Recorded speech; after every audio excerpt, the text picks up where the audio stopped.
Today we got a scripture passage out of the New Testament, and you've heard this one before, I'm sure.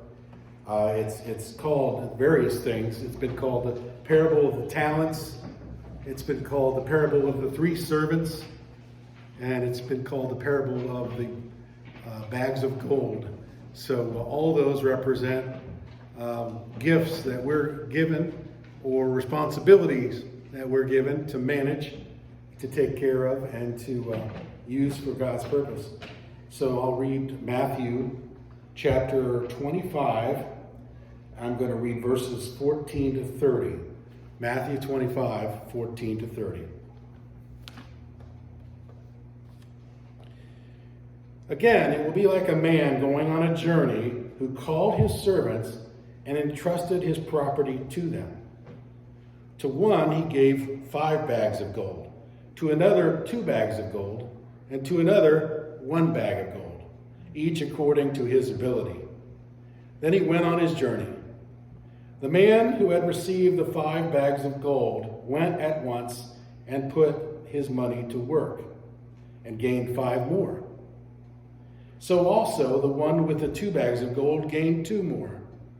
But the man who had received the 1 bag of gold went off, dug a hole in the ground, and hid his master's money. After a long time, the master of one of those servants, of all those servants, returned and settled accounts with them. The man who had received the 5 bags of gold brought the other 5. Master, he said, you entrusted me with 5 bags of gold. See, I have gained 5 more. His master replied, well done, good and faithful servant. You have been faithful with a few things. I will put you in charge of many things. Come and share your master's happiness. The man with the 2 bags of gold also came. Master, he said, you entrusted me with 2 bags of gold. See, I have gained 2 more. His master replied, well done, good and faithful servant. You have been faithful with a few things. I will put you in charge of many things. Come and share your master's happiness. Then the man who had received the 1 bag of gold came. Master, he said, I knew that you are a hard man, harvesting where you have not sown and gathering where you have not scattered seed. So I was afraid. I went out and hid your bag of gold in the ground. See, this is what belongs to you. His master replied, you wicked, lazy servant. So you knew that I harvest where I have not sown and gather where I have not scattered seed? Well then, you should have put my money on deposit with the bankers at least, so that when I returned, I would have received it back with interest. Take the bag of gold from him, give it to the one who has 10 bags of gold. For everyone who has been given more, for everyone who has will be given more, and he will have an abundance. Whoever does not have, even what he has will be taken away from him. And throw that worthless servant outside into the darkness, where there will be weeping and gnashing of teeth. May God add the blessing of his word.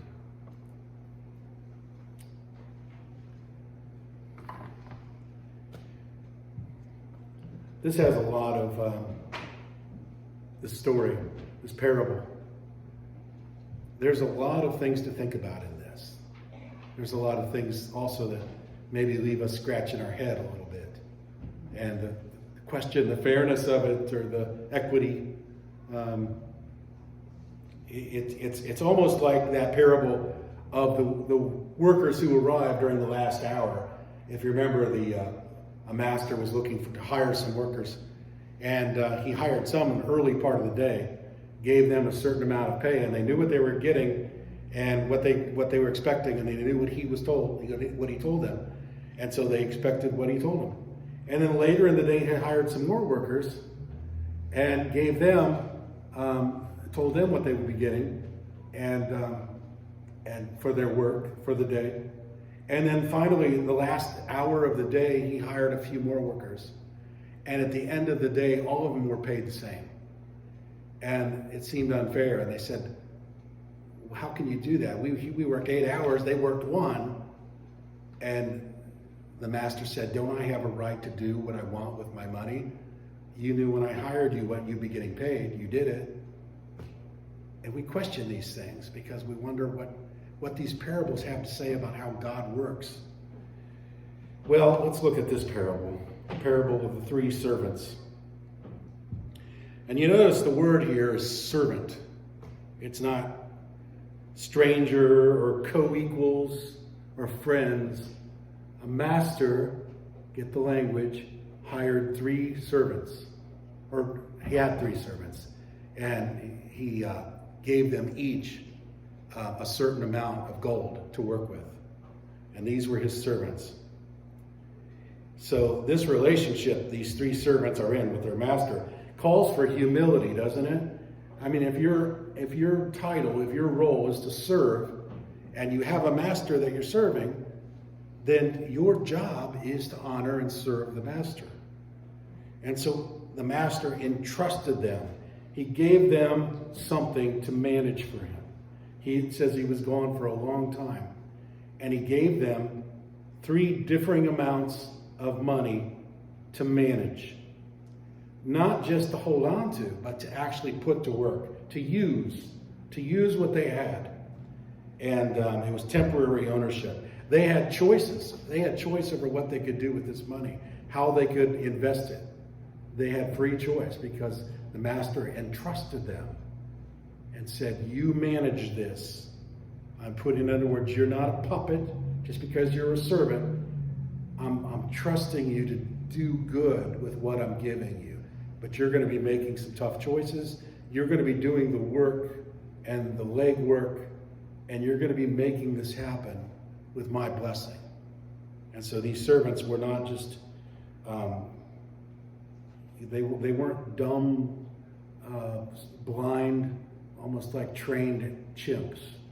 These were people that the master entrusted to manage their money, his money.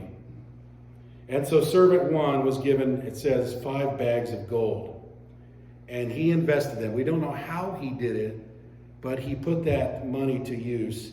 And he earned double for his work. He got a return of double.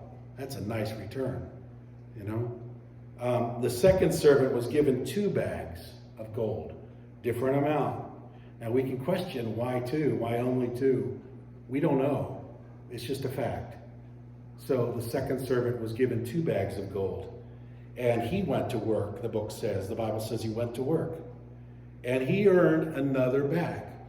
Not quite the return rate of the first servant. It was not 100% return. In this case, it was 50% return. But he made a nice return. He earned 50%, another bag of gold. And the third servant, he gave only 1 bag of gold for some reason. He's the boss. He gave him a bag of gold, and this person dug a hole, put it in the ground, ignored it. Out of sight, out of mind. Didn't do anything after digging the hole and filling it in. Did nothing. Well, the response that servant 1 and servant 2 got was very different from servant 3, wasn't it? The master had a very different response for 1 and 2. For 1 and 2, he said, well done, good and faithful servant. You've been faithful with a few things, he said. So the master didn't see, the master was saying that this was just a small thing. I gave you 5 bags of gold. It was a few things. And the 2 bags of gold for the second servant, it was just a few things that I wanted you to do for me. All right? I didn't overload you. I didn't give you the storeroom filled with gold. I gave you a few bags of gold to manage. All right? And he said, you've been faithful with a few things, so I'm going to give you many more opportunities. In other words, you've proven yourself, and so I'm going to entrust you with more. The master wants his servants to grow in their trust, in their responsibilities, in what they have to manage. This is true of Christians. We are meant to grow in our faith. We are meant to be entrusted more and more, and trustable more and more by our Father. And we are meant to grow in our understanding of God so that we do trust him more.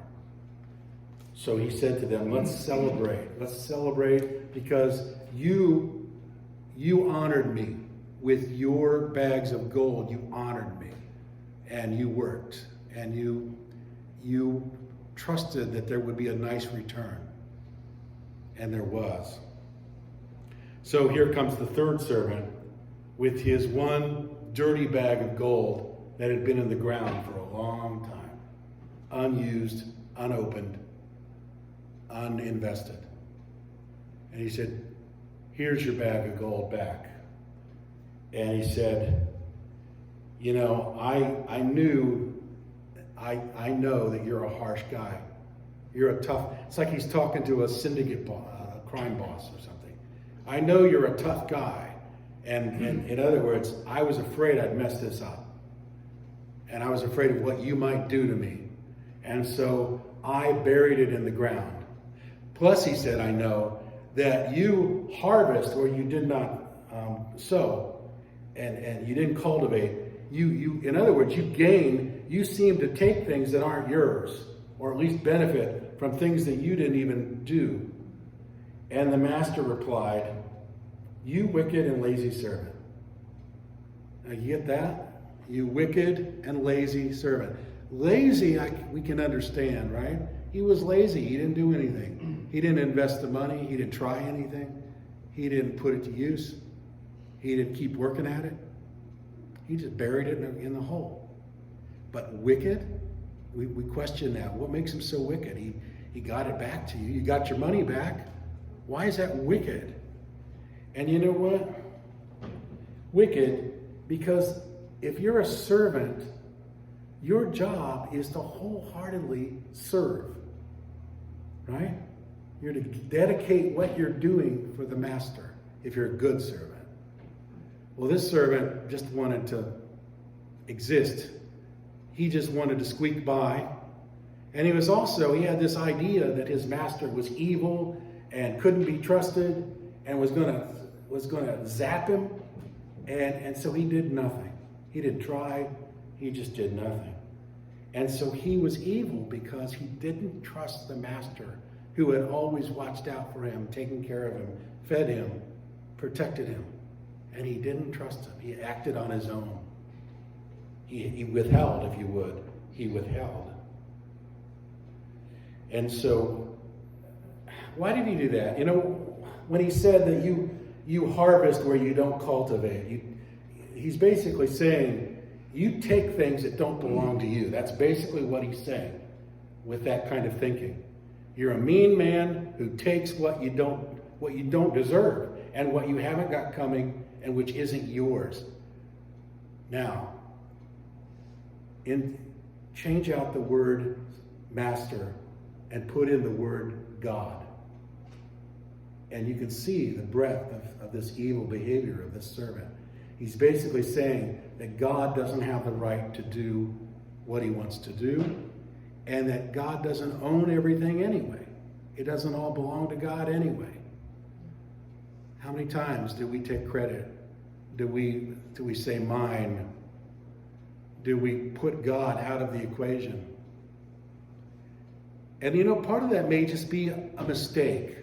Not necessarily our being evil, but partly we may have grown up with this idea that God is a harsh God, a cold, unfeeling, harsh, distant, bad father kind of a God who's just waiting to zap us, who's just waiting to say, you screwed up and now you got to pay.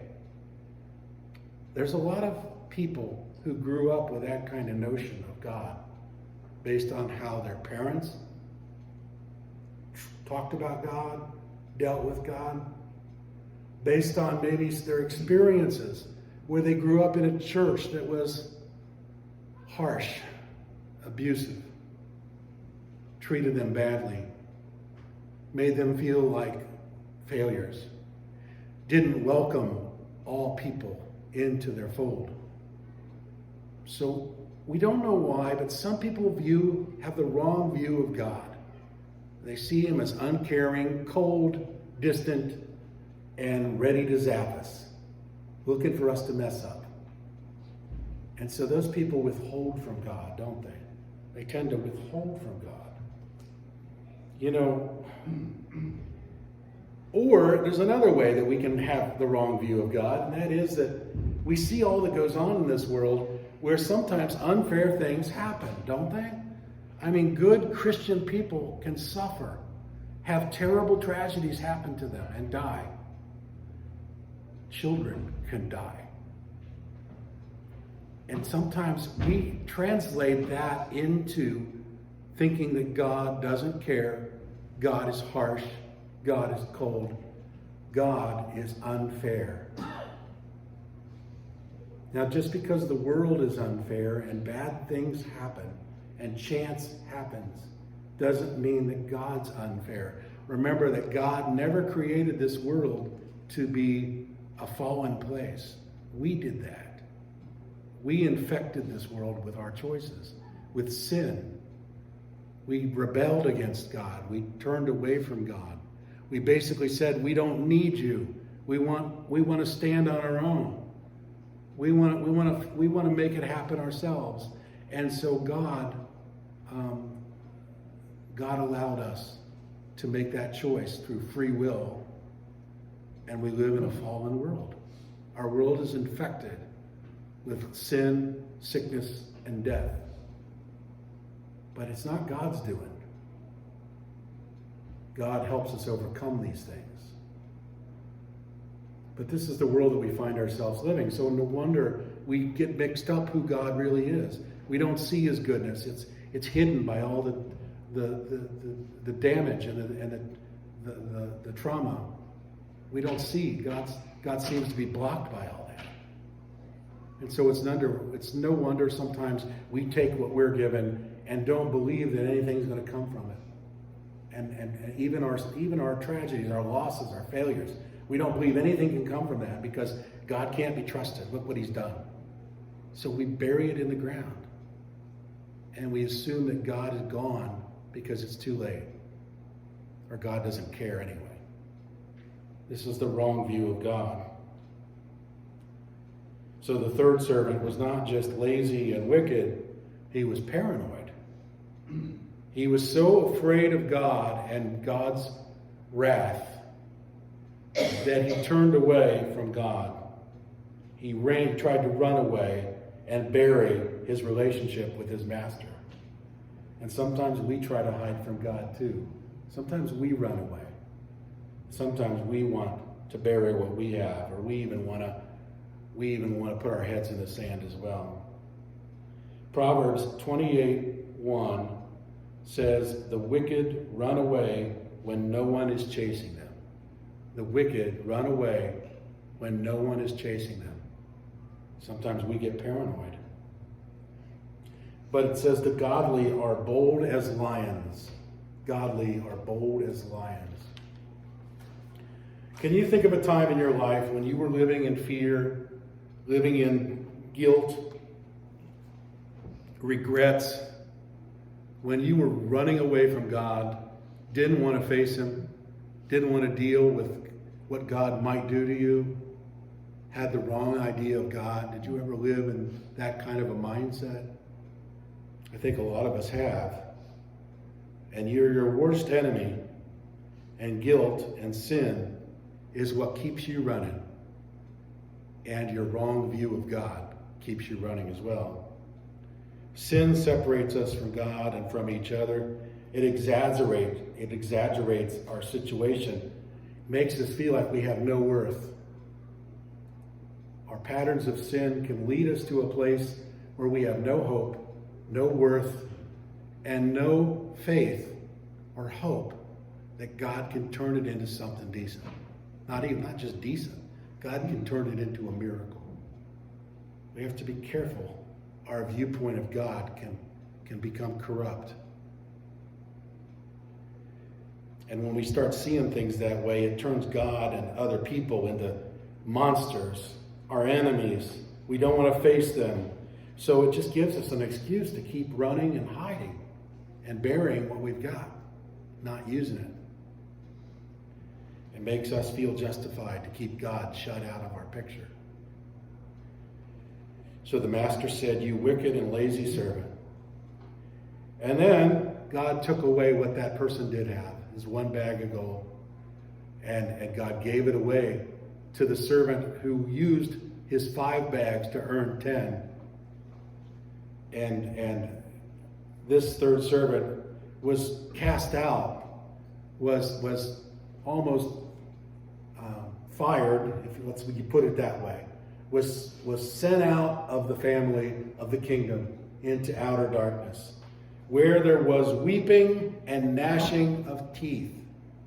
Now we associate this with hell, and I think that's a good analogy, because I don't think the punishment of hell is fire and brimstone and bad living conditions. I don't think that's the punishment of hell. I think the punishment of hell, it's not physical torture, it's emotional torture. It's the regret of knowing that God loved me, God gave me things to put to use, and I buried it. I resisted. I dove in a hole. I didn't want God. I told him to get lost. I lived my life running from God. And the loneliness of what ends up being a godless life, to me, is hell. It's not charcoal and lighter fluid and flames. It's cold, dark, distant loneliness from others and from God. The choices that we made to separate ourselves from other people and from God, that is hell. And it's self-chosen. God didn't send us there. We chose to keep going there. And that's where we ended up, just like we wanted. But now we have this eternal regret that what we abandoned meant everything. And we didn't choose to approach. Just a little bit of faith would have seen me through, but I chose to have none of it. Because God says that faith the size of a mustard seed, and being faithful with a few things, is all we need to do. We just need to use what we've got. We need to use what we've got. And so what do we learn from this passage? I think it's 5 things. We're given based on our ability and our willingness to serve. So God gives us based on that. And whatever your situation is, we don't need to be jealous of other people and what they do for God's kingdom. We just need to use what we've got. And just a few is enough.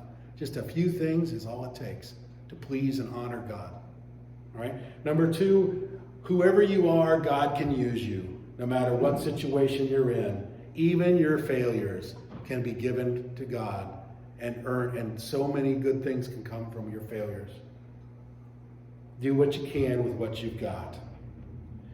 Number 3, the more you receive, the more that's expected. If you've been blessed in your life, it's okay and it's proper to be thankful. But it's also important you remind yourself that I've been given these gifts for a reason. And that is to honor God, to use them, to use these gifts for others, to help others. Number 4, your fear, your distrust can keep you from success. It says perfect love drives out fear. We are to love God so much that we no longer fear all those things we used to be afraid of. We just trust God. And we love him so much, we're in it. We're in it all the way because we know that God first loved us. And finally, number 5, service, servant, submission, those are not dirty words. Those are not bad words, okay? Service to God and to others is an adventure. It's a lifelong calling. It's our life's joy, our purpose. It's not drudgery to serve, okay? It's really not. If you follow the prompts, the voice of God, your life will become electrified with purpose and meaning and return on your investments. We have to trust him to do that. We can't be fearful. So service is a good word. We can just watch God working in our lives when we put what he gives us into use. We can just watch and know that God is doing this. It's God. Let us make it our ambition to be God's servant, to put his gifts to use, and to be excited about being his child, his servant, adopted into his family. Let us seek to become wonderful servants, filled with gratitude. Let's be in prayer for a few moments now.